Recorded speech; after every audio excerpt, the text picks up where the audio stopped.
My name is Valentin Komarovsky. Welcome everyone to the Microsoft Information Protection webinar. I'll say a few words about myself. I am a lead systems architect with Lego Systems.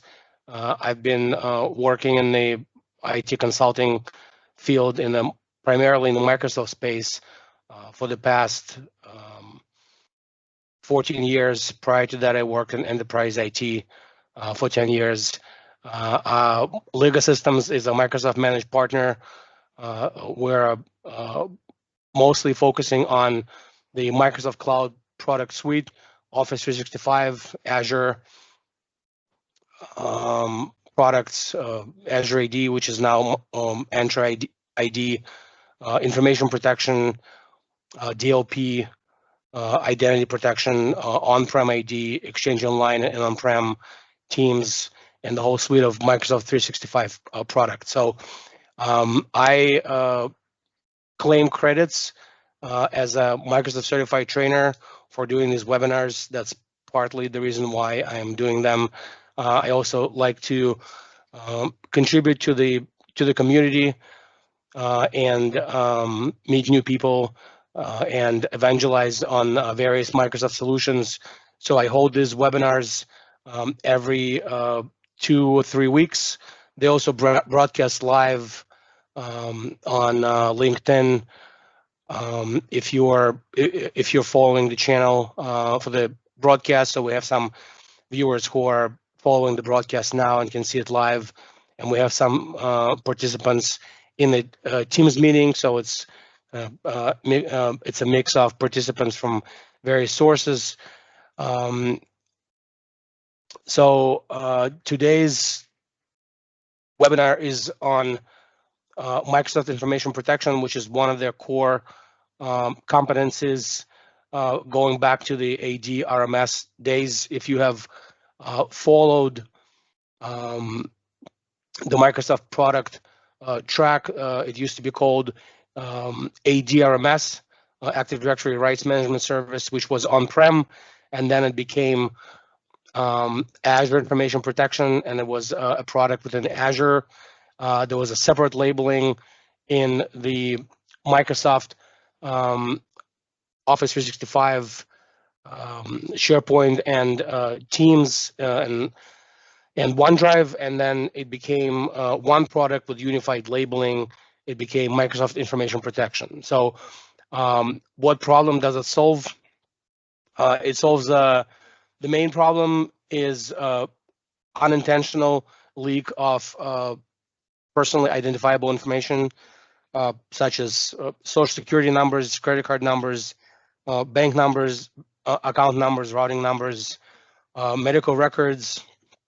So if these records are kept by your organization and they leak out, then your organization may be responsible and liable for unintended dissemination of personally identifiable information of your customers.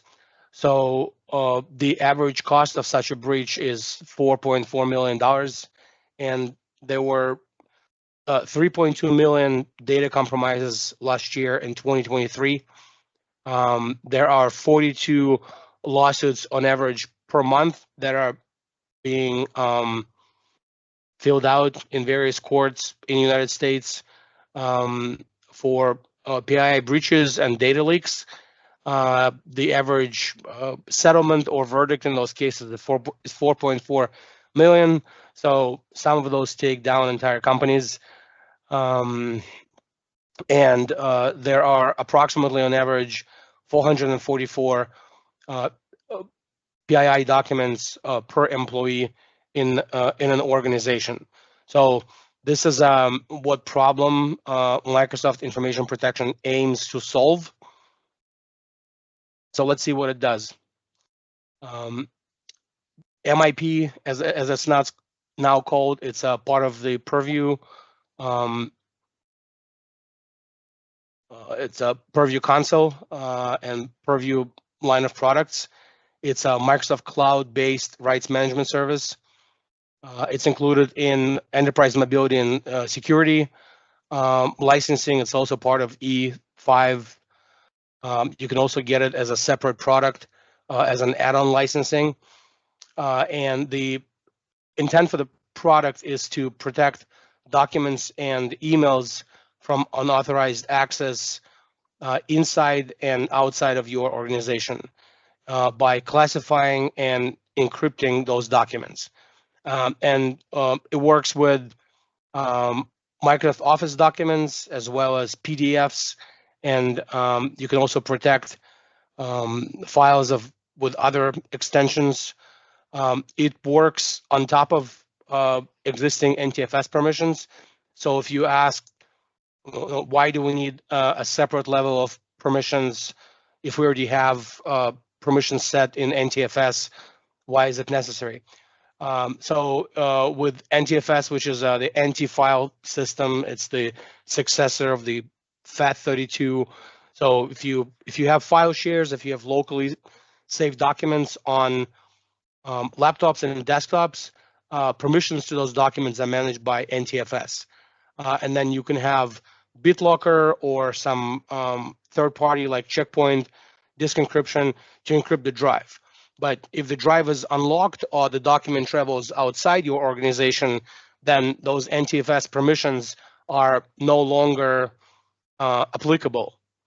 They're only applicable on the operating systems, or if the operating system is the part of the domain, member of the domain, those NTFS permissions are enforced in the domain. But like I said, if you take the file, if somebody emails a file out, or if it's being shared out through Teams, SharePoint, OneDrive, or one of the gazillion file sharing applications like Dropbox, FileZilla, and others, what we call the IT sprawl, then those files are no longer protected by NTFS permissions because they're no longer in that operating system, no longer in that domain. A file that's protected by MIP, it cannot be used by another party, no matter what media it's on, no matter what system they open it on, inside or outside the domain, unless they have explicit permissions to open that file. And some of the MIP lingo. So lingo is kind of the oftenly used terms, and here are the frequently used terms for MIP. So classification. That's a process of classifying a document or categorizing data with an information type. And those classifications, typically, they're based on document source or type of use for a document. Protection is the process of encrypting an Office document or an email so that it's protected with encryption, right? So anytime we say protected with MIP, it means that the file is encrypted. So with MIP, you can have labels, and a label is a logical marking for a classification. It's a classifier of a document. And some labels will have protection and classification, and some documents will carry a label that has classification but doesn't have protection, which means that it's classified inside your organization as a certain type of document, but it's not protected with encryption, right? So every protected document will have a classification, but not every classified document will have a label that has protection on it. So not every document will need to be encrypted. PII is personally identifiable information that can be used to de-anonymize data. So anytime you have someone's name, first name, last name, together with their address, social security number, credit card number, that's PII. And various jurisdictions such as United States, most states have their own PII laws and policies designed to protect PII data, and then there are some federal that have to do with the consumer protections and consumer rights, and then in Europe you have something like GDPR that protects or intended to protect that personally identifiable information. And the main theme of PII protection is that you have to ensure that you're taking steps to protect that data from unintended dissemination. So protect that PII data from being leaked outside your organization, especially and specifically if it belongs to your employees or customers, because they trust you with that information as part of your business. And if that data is leaked unintentionally, that could be a liability for your organization. Defender for Cloud Apps, we'll touch a bit on that product. It's a Microsoft product in the Defender line. It used to be called MCAS, and it's known in the industry as CASB, Cloud App Security Broker. So it's a Microsoft product. It can act on its own. It's also integrated with Microsoft Information Protection, so it's good to know what it is, and I will show you some of the capabilities and discuss some. DLP policy and DLP. So DLP is data leak prevention. It's also a product within the Microsoft 365 suite that automates inspection of content for elements of sensitive information. So it inspects documents for PII. And Security and Compliance Center, it's a portal. Now it's actually two portals because Microsoft separated out security from compliance, and I'll show you both. Those portals are used to manage MIP, DLP, and there's a Content Explorer. It's also used to manage the MCAS. So I'll be showing that, so it's good to know what that is. So we've gone over the terms. Any questions so far? Okay, so if my laptop and my thumb drive are already encrypted, is there really a need for additional layer of protection? So once that hard drive is unlocked, that has protection from BitLocker, any data that's being sent out, documents that are being sent out, even though the drive itself is encrypted, the documents are not. So MIP is intended to protect the individual documents. How do you know that a document should be protected, or how does AIP or MIP know that a document needs to be protected? So this is part automation, part human engineering. When we deploy MIP for customers, we also do training, and we analyze existing policies on paper that your organization might have, how to deal with certain documents, and which documents need to be labeled, classified, and protected. So typically when we deploy MIP, we work with the customer to determine which documents should be protected and with what label, or classified and with what label, and then we train the end users on how to classify and protect. There are also some automation capabilities to identify and protect documents automatically, and I'll show you some of those. You can do that, for example, based on PII that's found in the document. So MCAS, by integrating with MIP, can locate documents and protect them automatically if they have a social security number, for example. So how is the protection enabled?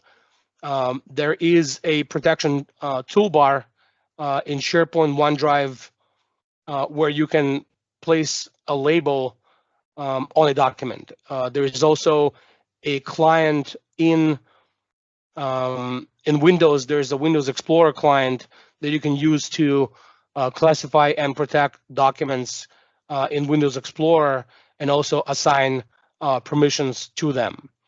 And that will be done by utilizing labels and labeling a document. So a label will carry classification and protection, or just classification. So there are several capabilities, and one of them, like I mentioned, manual content classification, automated content classification. So manual is a user that's using the client on their desktop and in the Office suite. And I think I should demonstrate what that is so you have a better idea while I'm on the subject. So this is a virtual machine. It runs Windows 10. If you open File Explorer and you go to Documents, you can, there's a client, and the client looks like this. So this is, it's called Azure Information Protection Client. It's an older generation client from when the product was called AIP, but it still works in Windows 10. There is no replacement for it. And it looks like this. If you right click on any document, you'll get this icon here, and you can choose Classify and Protect. And it will open, and you can put one of the predefined labels here. So these labels are predefined. So you can put, let's say, a protected label on it, and then you can also protect that with permissions. So here, permissions can be view only, reviewer, author, co-owner. So the co-owner is the most dangerous one, because it also allows you to grant somebody permissions that can then reassign permissions to someone else. So that's just one thing to be aware of. So you assign them as co-owner, and in the select users field here, you have two options. You can either click on the book, and if you work with LDAP lookup, then this will bring up a familiar global address list, and you can pick here inside your own organization. You can pick a group or a user, right? Or you can put, if you know what their email is, then you can put an email here. So what happens if you need to give permissions to this document to somebody who is outside the organization? You can use Gmail, because Gmail identity is integrated with MIP. You can also share with any tenant who has an Office 365 tenant. So if you know that the user that you're going to be sharing this with externally has Office 365 or is on an Office 365 tenant, then you would know that they can open it. If they're not on Gmail and they don't have an Office 365 tenant, then they will need to create a live ID account. So they'll need to go to live.com, which is a Microsoft domain, and create a Microsoft account. So for example, I'm going to share this with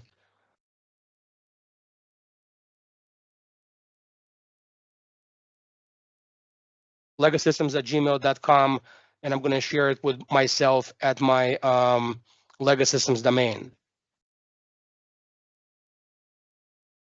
So, and the permissions that I will grant is co-owner. So once I apply that label, then that document will be protected. And you can open the Classify and Protect again, and you can see that these permissions have stayed, and you can see that there's a label that shows up here, and there's a padlock next to the name, and that's how you know that this file is protected, right? And if it's an Office document, So previously, prior to the current Office 365, Microsoft 365 version, there would be an add-in to the Office apps that would give you a permissions ribbon. And right now, this sensitivity here on the upper right corner, that's already built into the most latest client. So you can see here that it says restricted access, and you can change permission here. If you click on more options, you can see who has permissions to this document right now. But if this document didn't have permissions earlier, let's say if you were going to create a new Word document, let's call it Protect 2, for example, and you open the document, you can see that there's a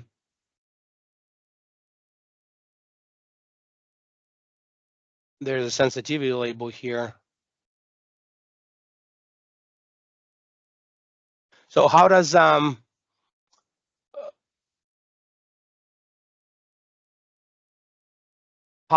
MIP know which labels are available and which labels are available to a user? So you can see that there's my name is here, and I have an account linked. It's an Office 365 or on Microsoft account. You can see it right here. I can click View Account.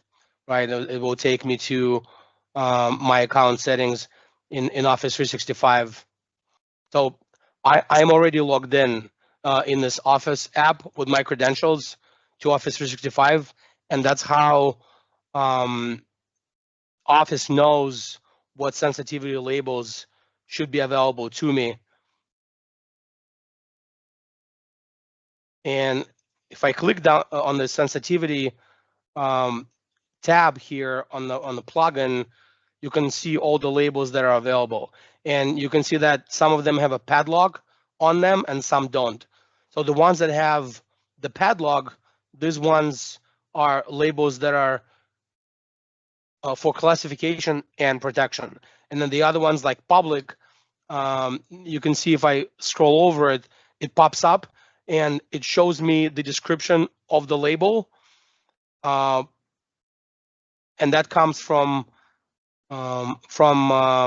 information protection in Office 365. That's something that's configurable. So you can see that all the information on the labels are in the ribbon. So any questions on the Office client and the plugin so far? Okay. So if I open Outlook, I will also have. I should have a sensitivity, or I should be on an email. So if I do new email, you see I have a sensitivity button here that I can also use to classify and protect an email. And if I attach a document that has protection, email will have the same protection, but that's also a one of the configurable settings. So it's something that you can tweak.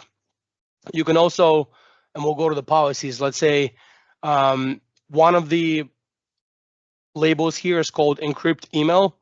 So if I click on this, then this email would be marked as one that requires encryption. And if an email is marked as requires encryption, then within Office 365, within Exchange Online, if it's delivered to another tenant that's on Office 365, then encryption will be ensured. But if so, it will check that there's TLS. But if there's no TLS, then a code will be sent to unencrypt the email. So I can do, let's see if I email this to myself.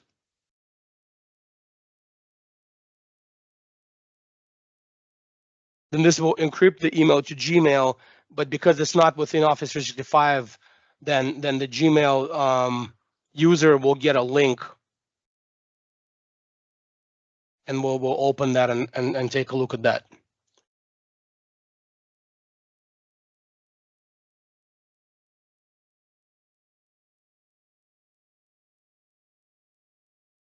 So if I go to my Gmail,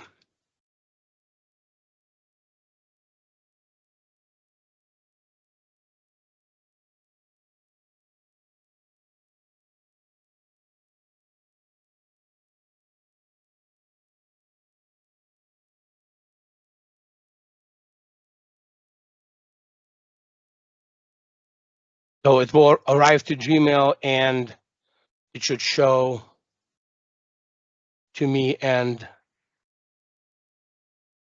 encrypted. Let's see.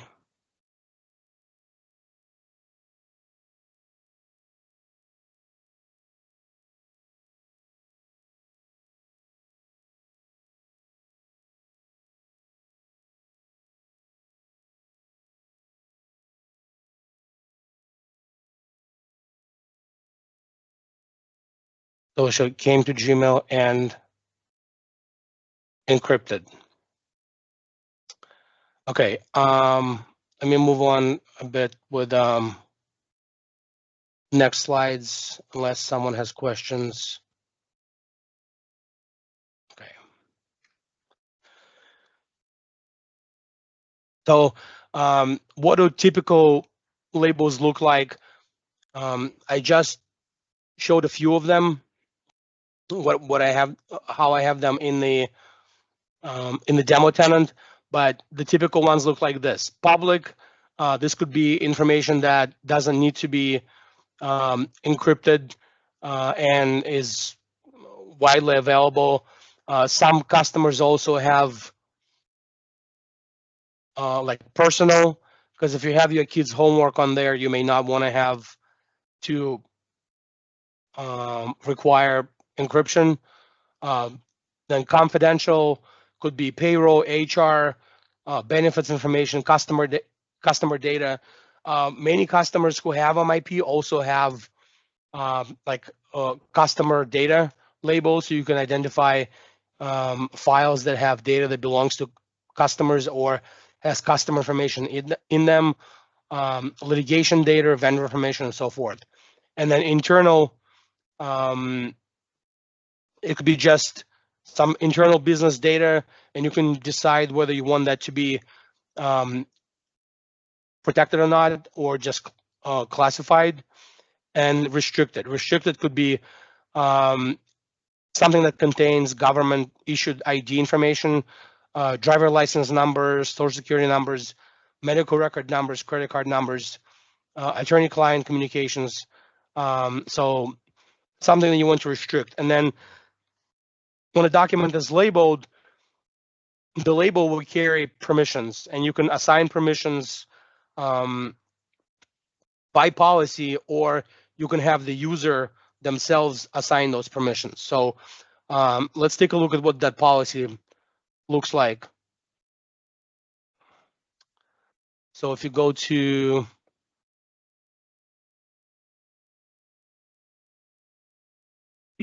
so this is a security portal. There's also a compliance portal. So we want to go to compliance.microsoft.com.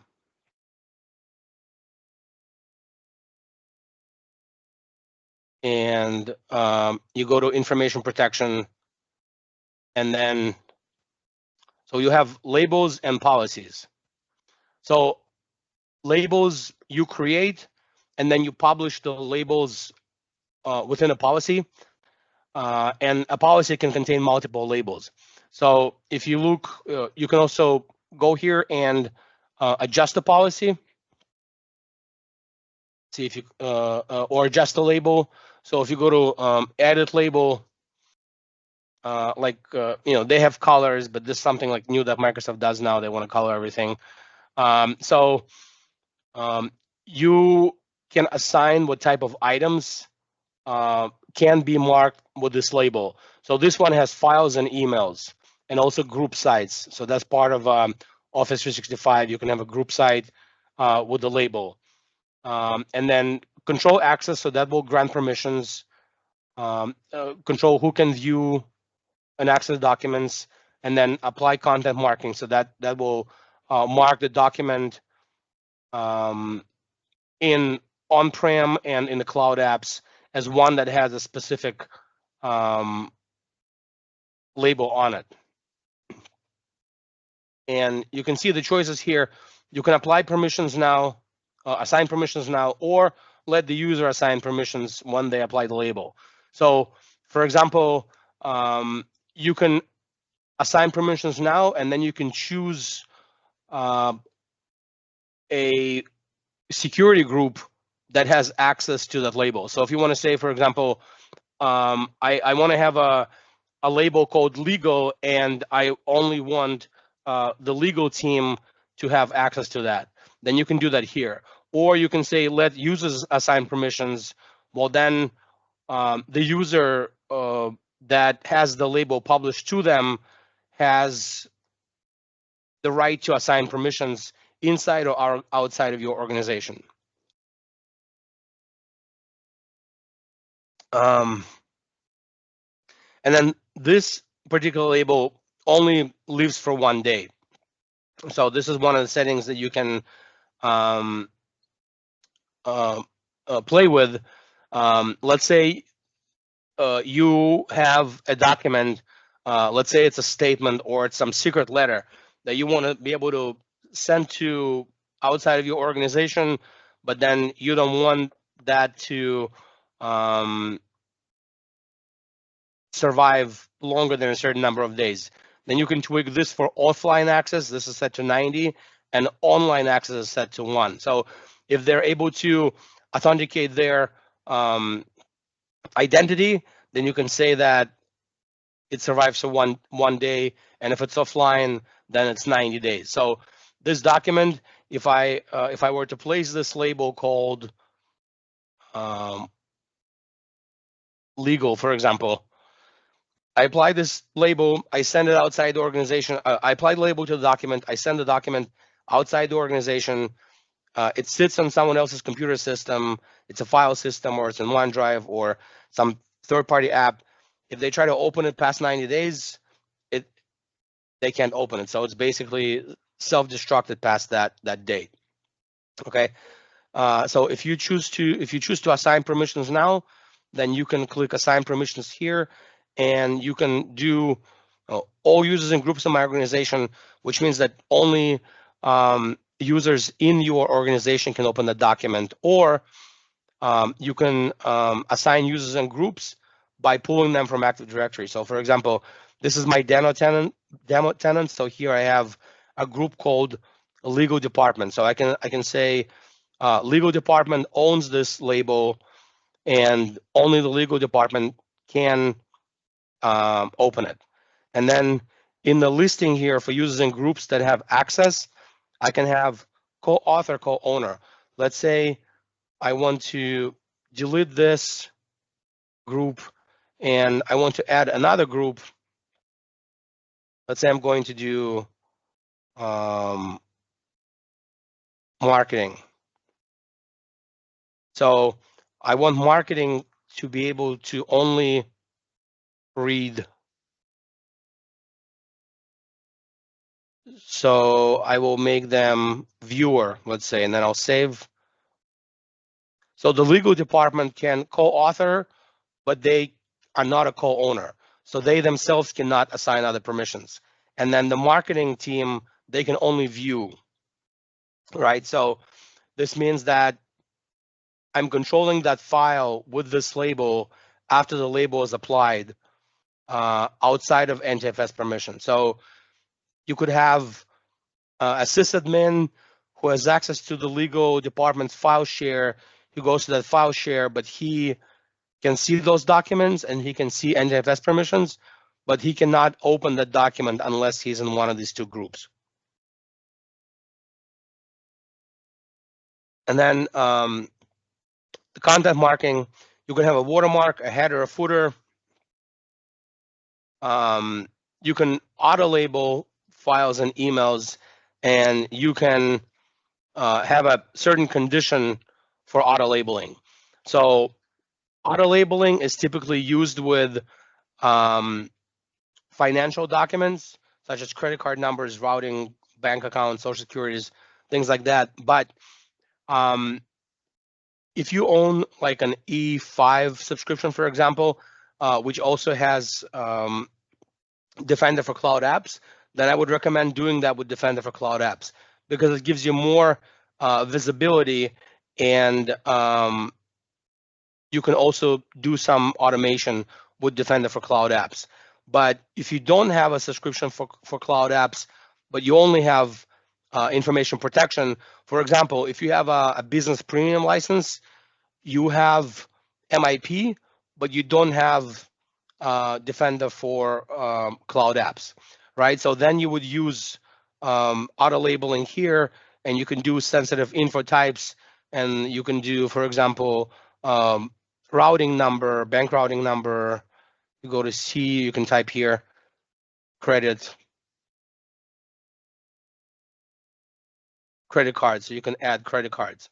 So what will happen is anytime that this content is found, and MIP will crawl the content, it will mark that file with this label, and the file becomes protected. And then when it's sent outside the organization, then unless someone has explicit permissions to open that file, they will not be able to. So that's kind of the goal of this, and this is what auto labeling does. And you can also have capabilities for external access, so you can control external sharing with the label. I'll click cancel here because I want to go into the policy. So this is what labeling is. You can have multiple labels, and then they can have priorities. For example, this one, I was showing this earlier. This one is called encrypt only, and this one is used for email. So if you have Exchange Online Protection, EOP, and if you don't have MIP, Microsoft Information Protection, but you have Exchange Online Protection, and it really takes a lot to follow all the marketing terms, especially when they're rebranding all their products every 3 months. So this encrypt email is a label for just encrypting the email. So that's why it only has emails marked. So if you want to send out an encrypted email, then you can use this label. But if you don't have a MIP, but you have EOP, the Exchange Online Protection, then you get the basic encryption. So if you have an Office 365 tenant with Exchange Online with EOP, and you don't have MIP, you have this label. You're able to use this label if you set your licensing to internal, and I wrote an article about how to do that. So let's go to policies. So the policy is what actually pushes those labels to become visible in the on-prem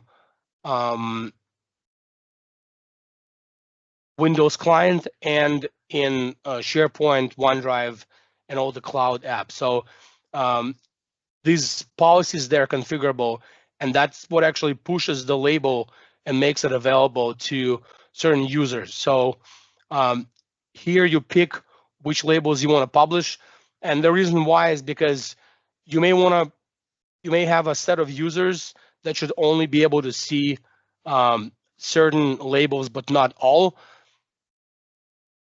So they wouldn't get that policy, or they would only get the policy which has the labels that they should be able to see. So this one is all users and locations, but you can also choose here to include specific groups. For example, like if I want to have a label that only the legal department can see, then I can choose them here. as the publishing scope. But this one is everyone.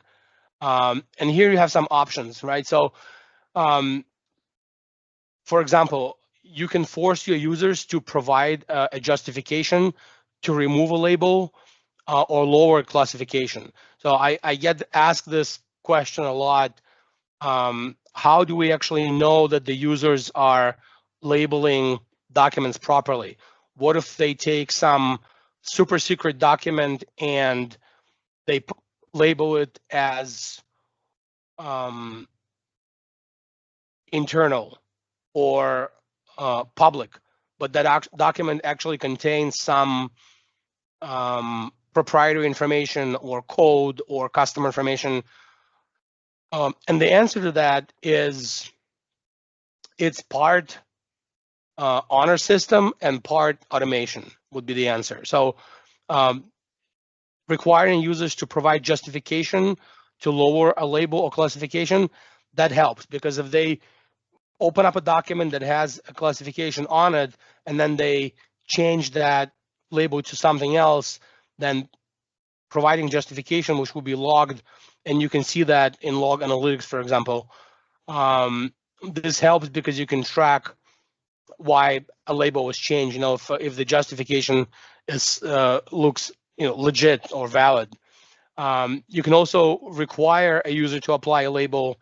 So if you require a label to be applied, then every time a new document is created and saved, they will be prompted in Office or Office on the web or in OneDrive to label the document in order for that document to be saved on their laptop, desktop, or in OneDrive, SharePoint, Teams, and so on. So the benefit of that is all documents will, going forward from some step, from some timestamp, all documents going forward will have a label. The downside is users can get annoyed that they can't even save a document that doesn't have a label. So, but with this product, the users will need to learn how to give up a little bit of comfort for a little bit of security. So there, you can have a custom homepage. If you put a URL here, then that will show up in the client. And you can also require label in the Power BI Fabric or Power BI content. So you can have a default label with the policy. So if you push a policy to users and they can create a document, if they don't place a label on it, then you can also have it label with a label that carries protection. That's another way to ensure that documents are labeled. And then when I was showing the email, this is the option to have a document and email to carry the same protection or not. So this is basically the policy. You can have it for events, and you choose the group. Oops.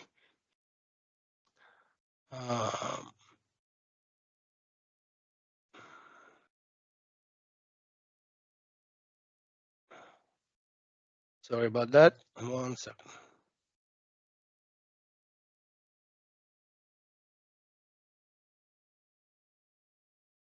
So I want to get to. So here's where you choose the group who you publish that policy to, right? So it's configurable, and here you see in my demo tenant I have 3 policies, and they publish different labels. So any questions so far on like creating the labels and policies and how they work together? Okay, I see nothing so far in the chat. So let me then keep going.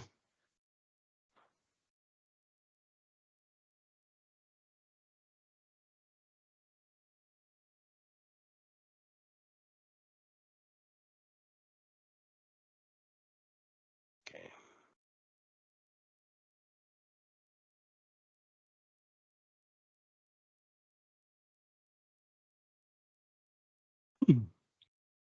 So the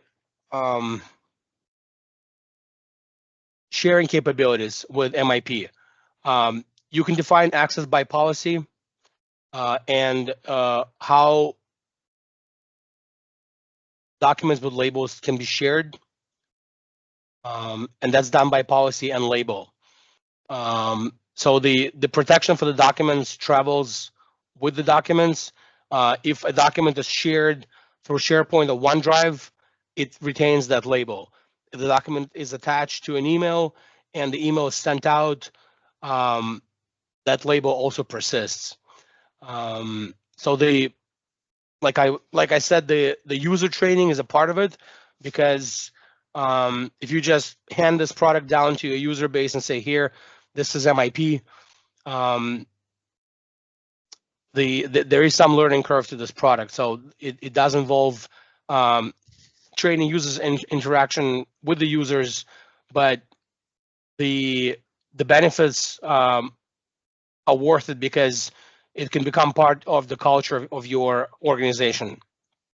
And the documents will be more secured, and you can protect your organization from unintended dissemination of information. So the documents are protected inside and outside of your organization.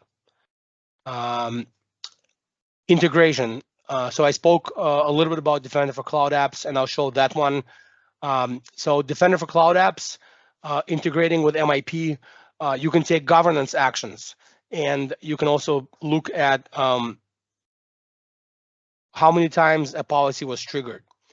And by governance actions, I actually want to show you what this means while I'm on this. So if we go to, this is on security.microsoft.com. Cloud Apps, this is the formerly MCAS, now Defender for Cloud Apps. If you go to policies, policy management. So this product has,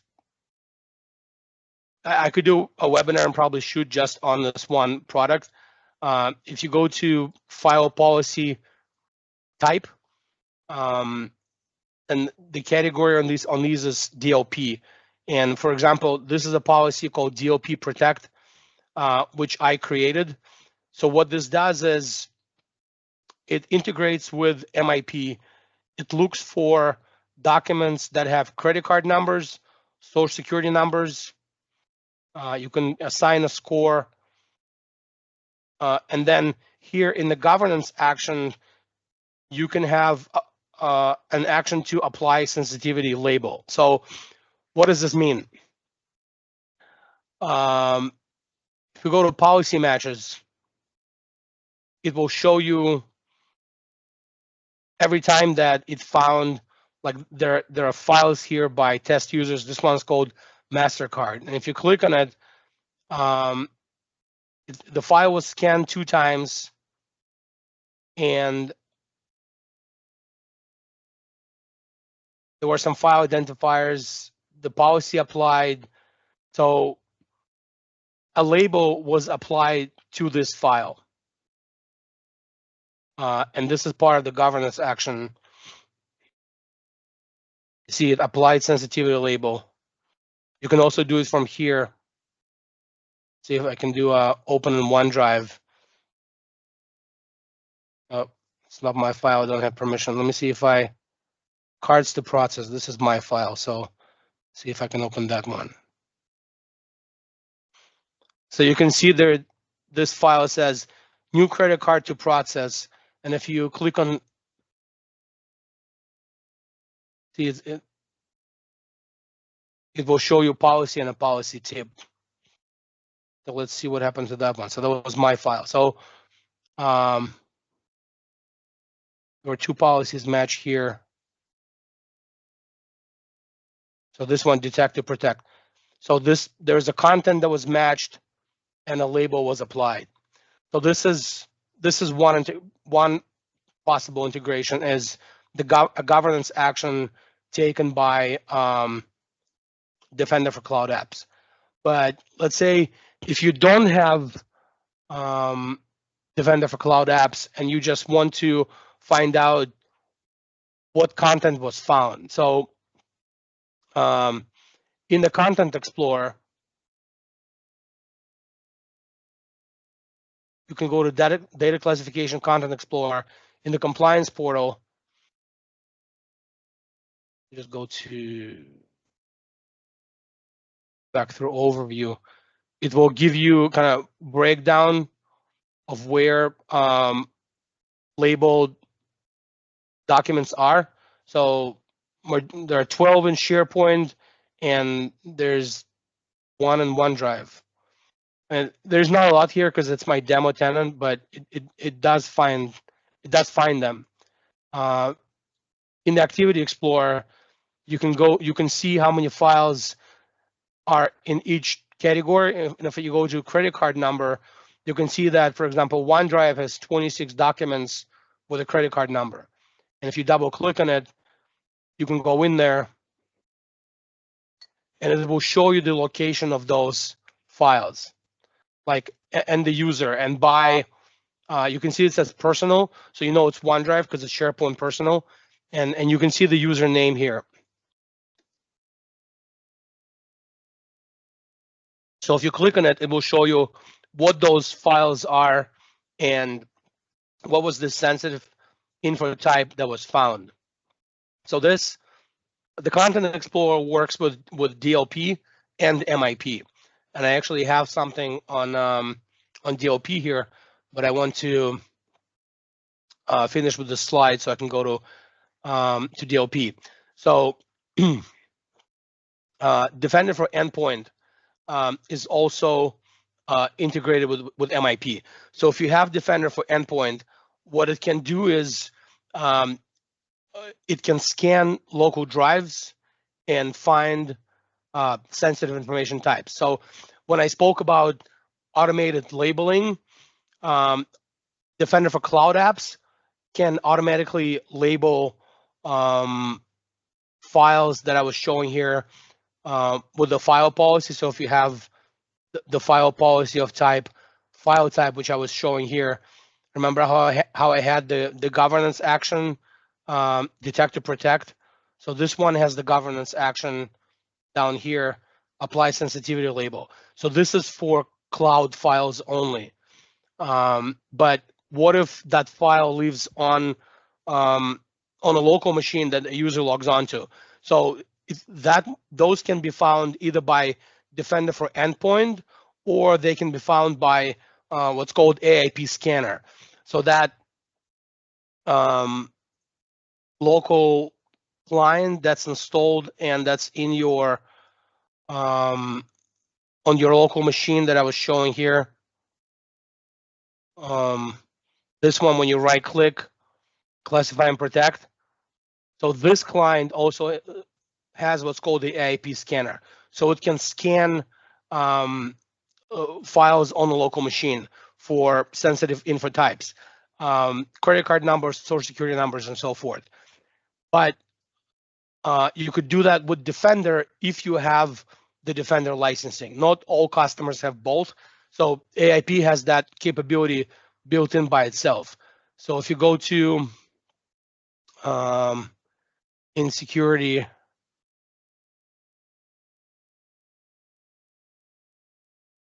and I know I'm showing a lot, but there's really a lot in this product. So let's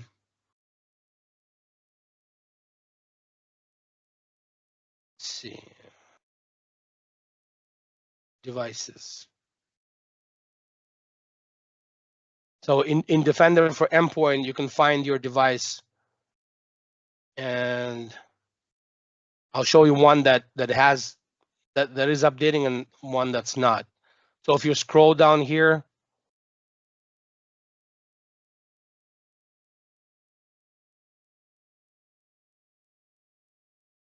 this one has some policies, but not up to date. And if you look at, there's another one, another client,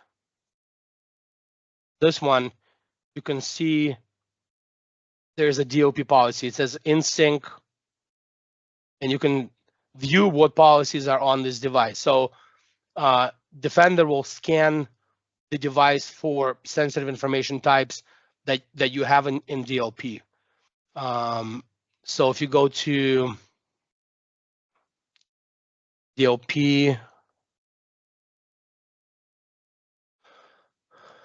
right here, policies. So in the Content Explorer here, you will see content that's found by both the DLP scanner and by the MIP scanner. So the reason why there are two is, again, you could have a licensing that includes DLP, but not MIP. But with the DLP licensing alone, you may still want to be able to find those sensitive information types. So there's a policy here. So the only difference would be that if you have a licensing that gives you DLP but not MIP, you can't put a label on those documents because you don't have the licensing for it. So this particular policy looks for financial data in Exchange, SharePoint, OneDrive, and Teams. And you can edit this policy to actually see what it does.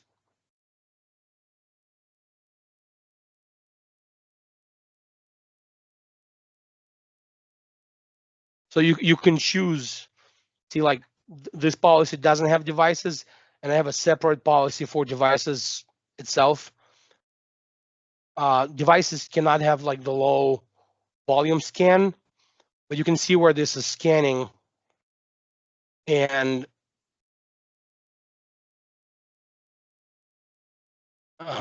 policy, there's one here that defines here. So you can add rules here.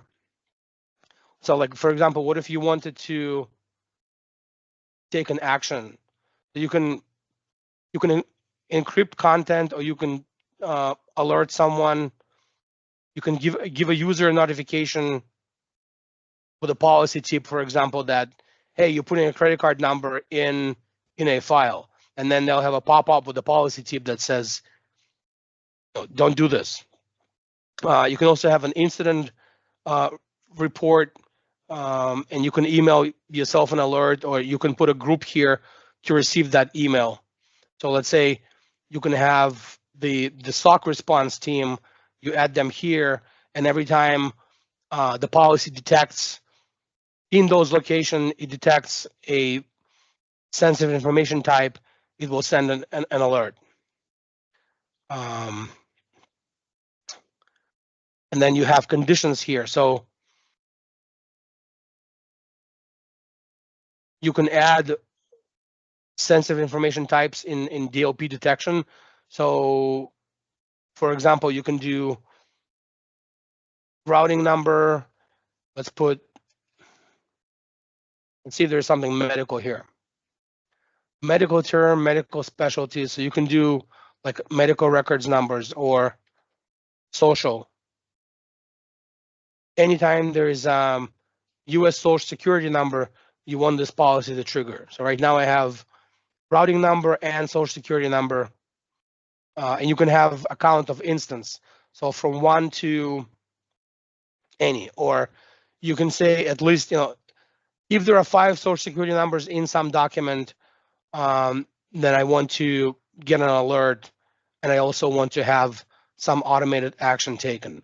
And then in actions, you can block access to everyone, or block access to people outside of your organization. So what this one policy would do specifically, if I say block everyone, if it finds 5 social security numbers inside a document, it's going to block access for everyone to that document and send an alert. So this is capability that's built into DLP. Whether you have MIP or not. So you don't have to have Microsoft Information Protection just to use this DLP feature. But if you do have MIP, then you can put a sensitivity label on it using the Defender for Cloud Apps. Typically, for the most part, I see organizations that have something like an E5 license, and then they have DLP, Defender for Cloud Apps, and MIP. So in that case, they choose to most frequently use the governance actions in Defender for Cloud Apps, but some don't. Some customers have, if you have a specific licensing question, hey, I have business premium without MIP, but I have DLP. How can I scan my environment for credit card numbers? Which actually happens quite frequently. I've been in a number of engagements with customers where a regulator would come in. We had one that was a bank. We had one that was an insurance company. We had a credit union which was about to lose some of their accreditation unless they gave the regulators a report of every single location that contained a social security number and how it's protected. So this comes up quickly. Insurance companies that insure for cyber now require something like this often. So it may come up. Other integration capabilities, Sentinel and Power Automate. So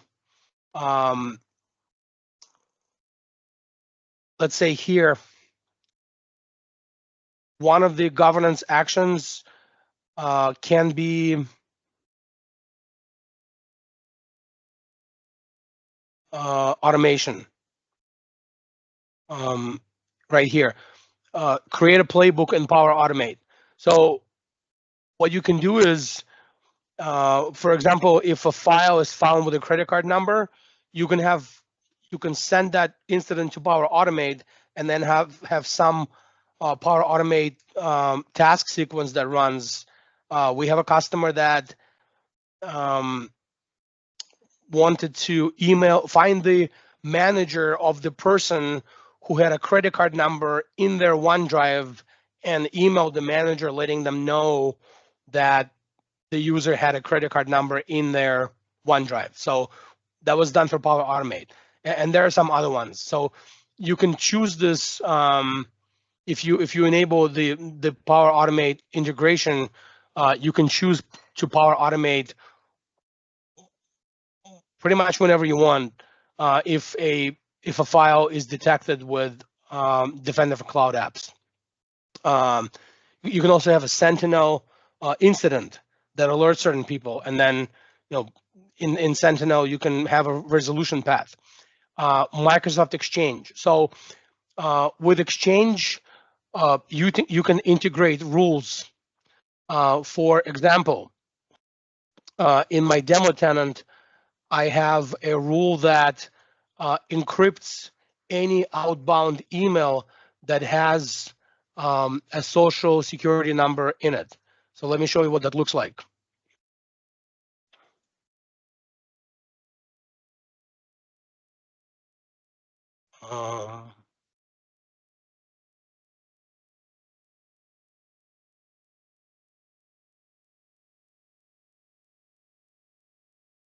So this one just does encrypt. This one, okay. So this one, I called it apply classification label for credit card.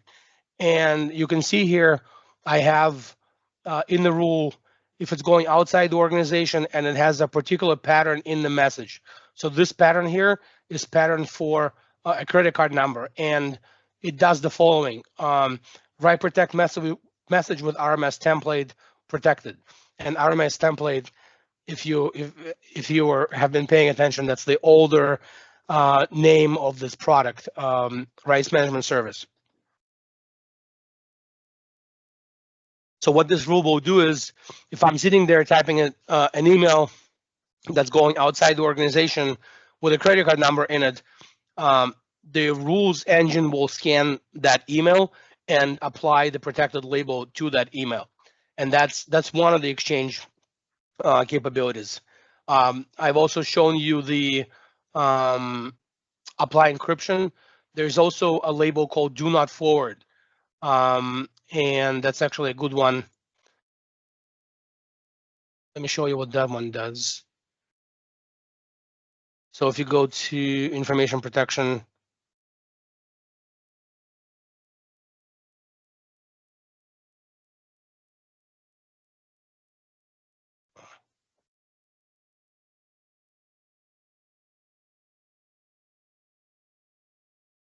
okay, it doesn't show up. Hang on, but it's in the other one.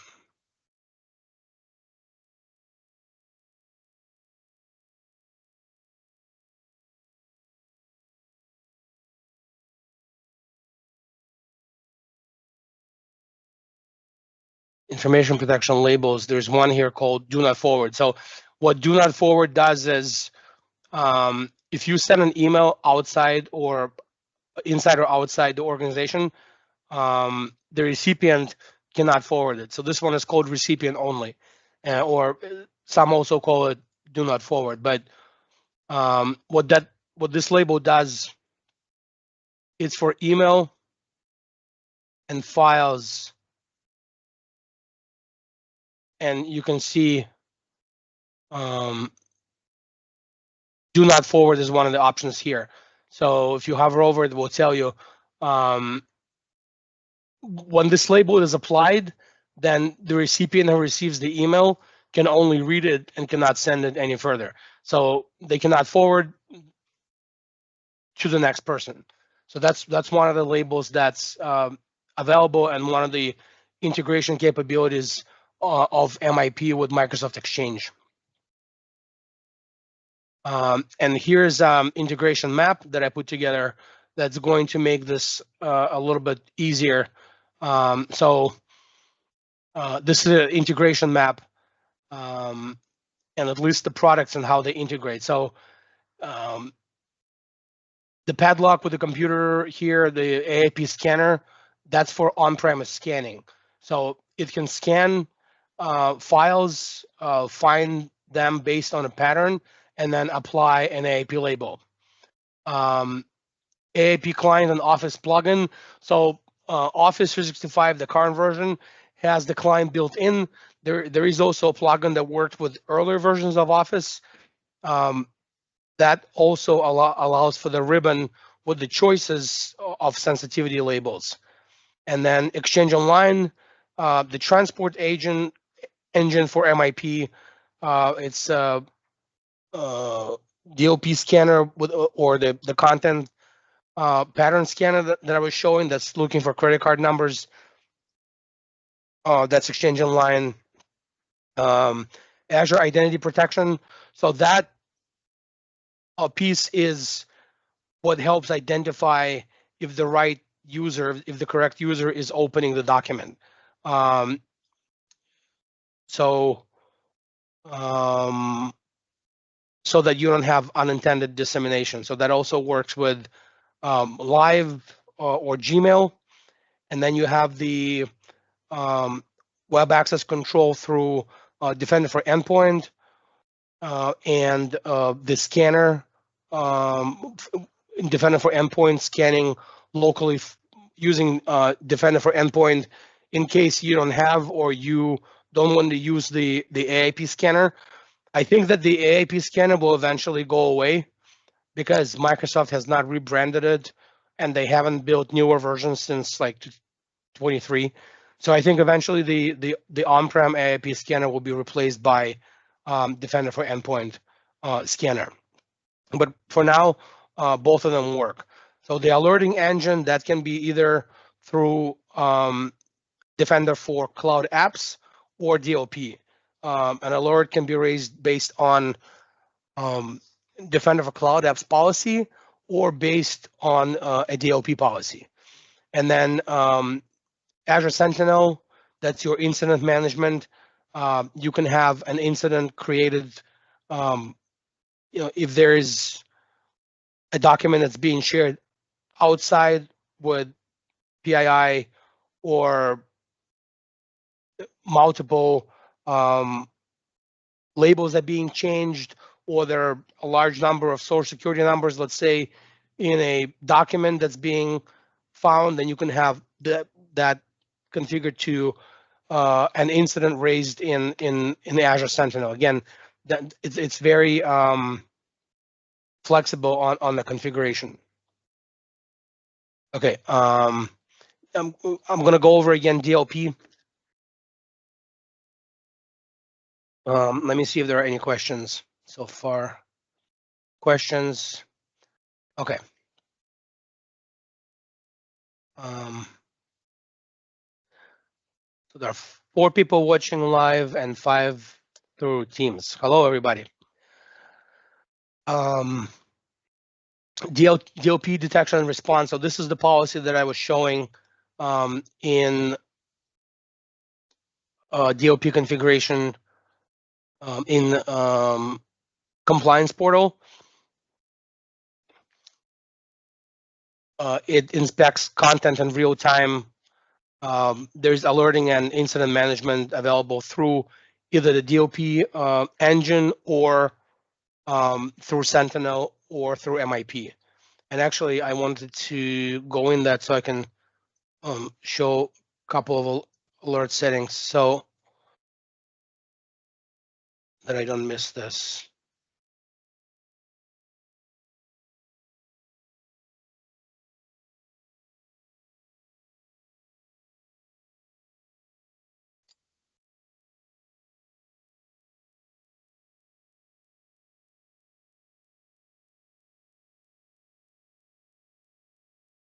Right here, data loss prevention. So there's an alert section here.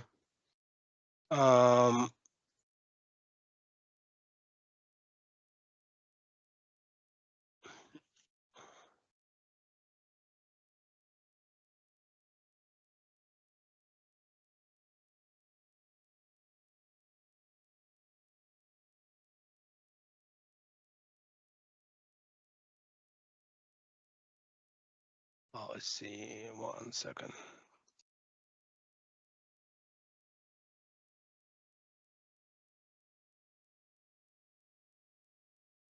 I have 1 admin user and 1 regular user.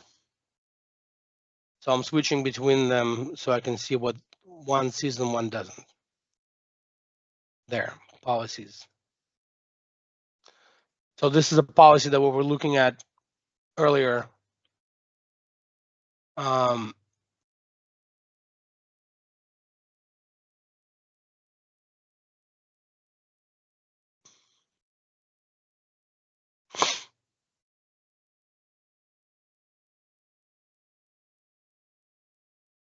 So you can run in simulation mode where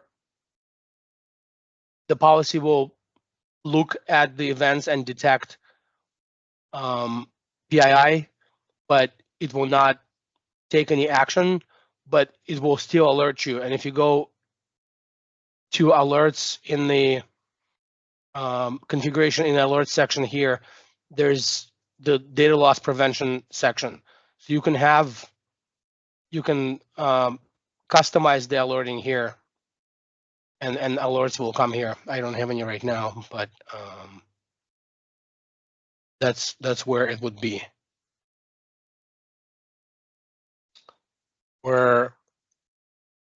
Okay, so how is MIP deployed? Typically, we break down the MIP integration in phases.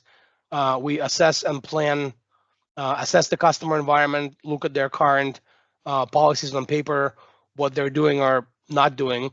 We build and deploy. Typically, we start with a pilot. We have some early adopters that we give the client to build policies for and build labels for, and we push the product to the early adopters, and then we learn based on their experience and how they're using the product, and we can monitor their use and activity with log analytics. Then launch and scale. So then we bring in more users and phases into the implementation of the project for MIP, and then we monitor and improve. So as we bring in more users, we can monitor the performance. We can monitor, the complexity and the learning curve of the users, and we can help them and improve the process as we go along. So MIP is not a kind of product that you just send the client out to the user and say, here, from now on, label every document or do your best, right? Because it has to do with company culture. It's there's a technology barrier, but there's also a culture barrier. So users typically don't want to do the extra work of labeling, but it's something that's deeply needed for many organizations to prevent data loss and lawsuits for breaches and so forth. So, and then I can talk a little bit about the phases of the integration. I don't know if we don't have a lot of time left. I wanted to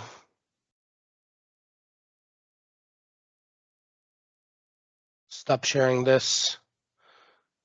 And I want to provide maybe a few minutes for questions and something that if someone wanted to see something that they didn't see in the demo, but they were looking forward to seeing something, please let me know. I also have some messages here on the live stream. Let's see if there are questions. I'm just reading what people are putting in the live stream chat.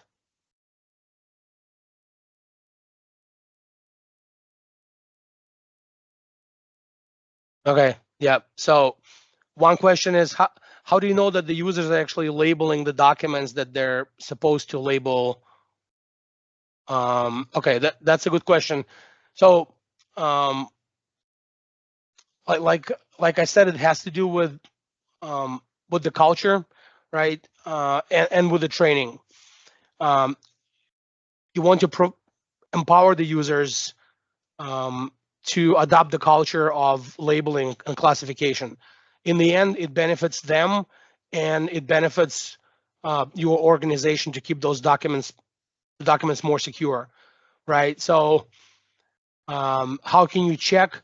So in log analytics, there's a log for documents that are being opened on the machines that have the client. If you want to see what that looks like, what the audit process looks like, it's pretty involving, but we can take it offline and I can show you how the audit process works. But there is a log in log analytics once you install the AIP client that shows you every time a document is open, which document, where it's saved, if it was labeled by the user or not labeled by the user.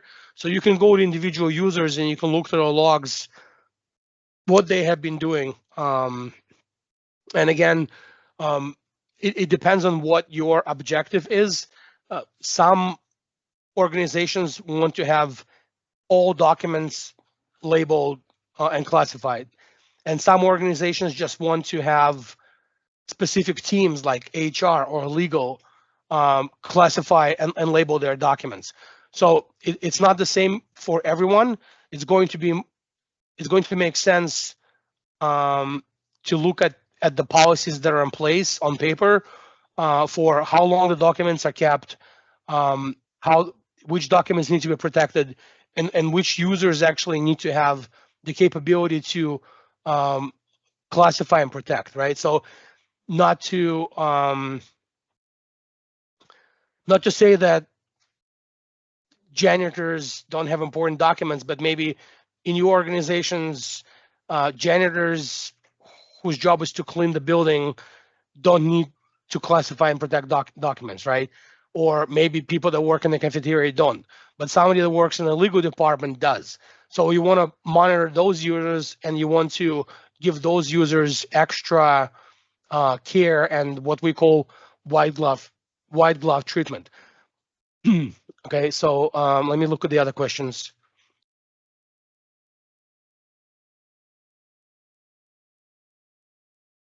Can you prevent users from stealing sensitive documents with MIP? Okay, so you can help prevent theft of documents, but I mean, you won't be able to stop every single person. I mean, people always find ways to get documents out if they really want to, right? You have to look for initially for low-hanging fruit. So this is something that we can help you assess and look at what are the easiest avenues right now for users to take sensitive documents out of your organization. So for some, it could be the sprawl of IT, or they're putting documents with customer information or competitive data or competitive documents into Dropbox, right?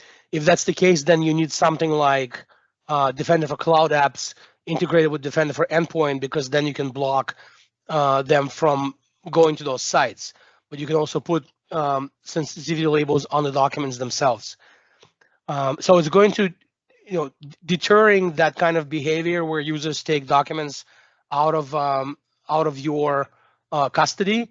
You can deter it, and you can increasingly apply pressure to block off how those documents can travel outside your organization. So one of the benefits of MIP is that it puts, if the document has protection on it, the protection is on the document. So it's not on some file share.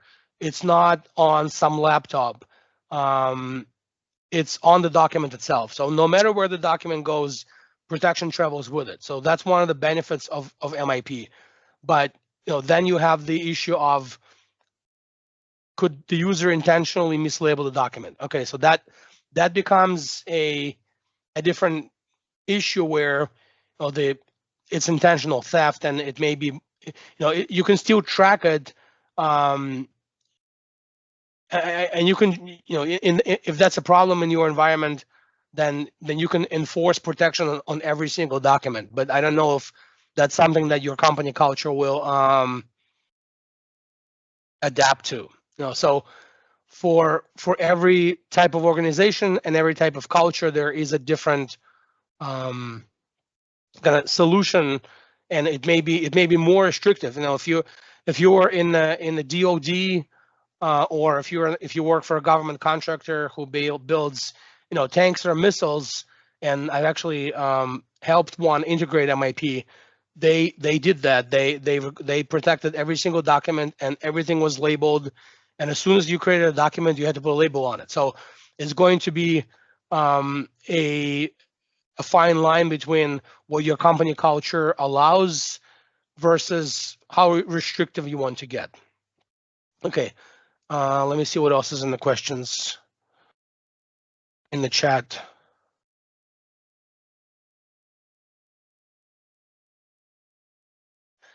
Yep. Okay. So DLP without MIP licensing. If you have a licensing question, I encourage you to reach out to me later on, and we can discuss it. I can look at your licensing and tell you what you have and what you don't. Okay. So we're on time here. Anything from the teams? Anything from the Teams meeting, or does anyone who is in Teams have a question or want to raise a hand? Okay, if not, I thank everyone who watched this live or came to the Teams meeting today, the webinar. I think it was pretty good webinar. It's difficult to fit the abundance of information and product capabilities in an hour and a half. I wanted to keep this to 1 hour, but as you can see, I've run over into 1 hour and 30 minutes. So I appreciate everyone who stayed and everyone who listened and watched.